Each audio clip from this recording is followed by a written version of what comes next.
The Daughters of the Moon by Italio Calvino, Part 3. As soon as the moon moved, a kind of wave began to rise from the valleys of wreckage. The old car carcasses, crushed like accordions, started to march, creakily arranging themselves in a procession, and a stream of battered cans rolled along, making a noise like thunder, though you couldn't tell whether they were dragging or being dragged by everything else. Following this moon that had been saved from the scrap heap, all the things and all the people who had been resigned to being tossed in a corner started on the road again and swarmed toward the richest neighborhoods of the city. That morning, the city was celebrating Consumer Thanksgiving Day. This feast came around every year on a day in November and had been set up to allow shoppers to display their gratitude toward the god production, who tirelessly satisfied their every desire. The biggest department store in town organized a parade every year. An enormous balloon in the shape of a garishly colored doll was paraded through the main streets, pulled by ribbons that sequin-clad girls held as they marched behind a musical band. That day, the procession was coming down Fifth Avenue.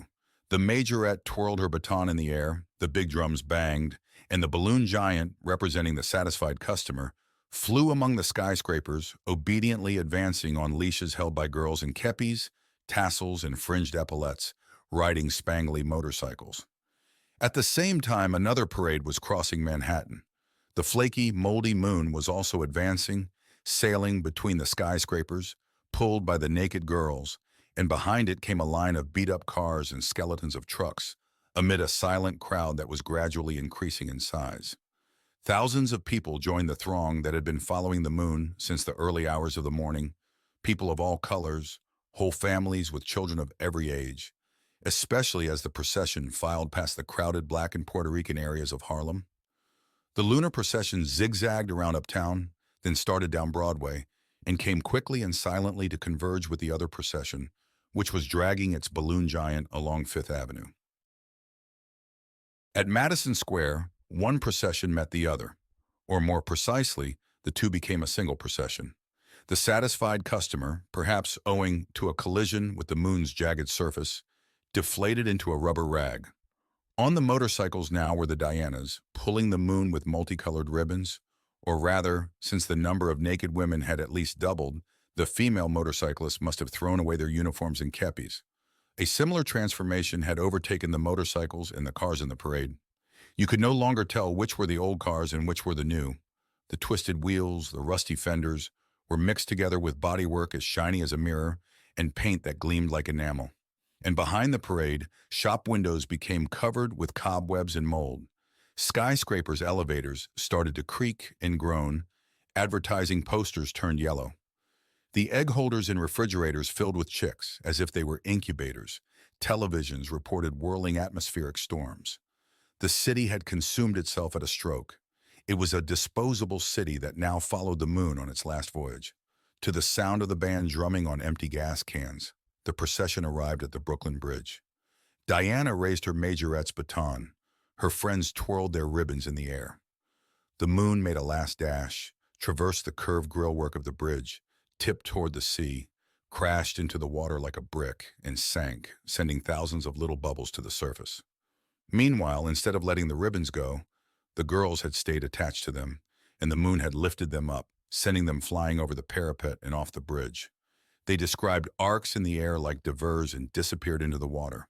We stood and stared in astonishment, some of us on the Brooklyn Bridge, others on the jetties on the shore, caught between the urge to dive in after them and the certainty that we would see them reappear again just as before.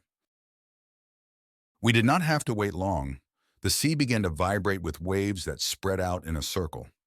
At the center of this circle there appeared an island, which grew like a mountain, like a hemisphere, like a globe resting on the water, or rather, raised up just above it. No, like a moon rising in the sky. I say a moon, even though it did not resemble a moon any more than the one we had seen plunge into the depths a few moments before. However, this new moon had a very different way of being different. It emerged from the sea dripping a trail of green, glistening seaweed. Spouts of water gushed in fountains from fields that lent it the sheen of an emerald. A steamy jungle covered it, but not with plants. This covering seemed to be made of peacock feathers, full of eyes and shimmering colors. This was the landscape that we hardly managed to glimpse before the sphere swiftly receded into the sky, and the more minute details were lost in a general impression of freshness and lushness. It was dusk. The contrasts of the colors were fading into a vibrant chiaroscuro.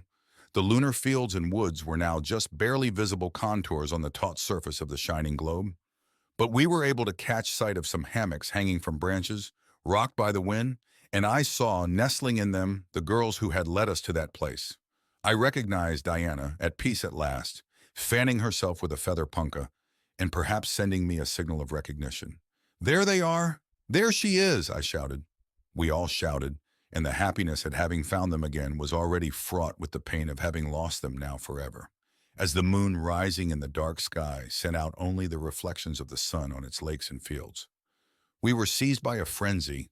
We began to gallop across the continent, through the savannas and forests that had recovered the earth, burying cities and roads, obliterating all trace of what had been.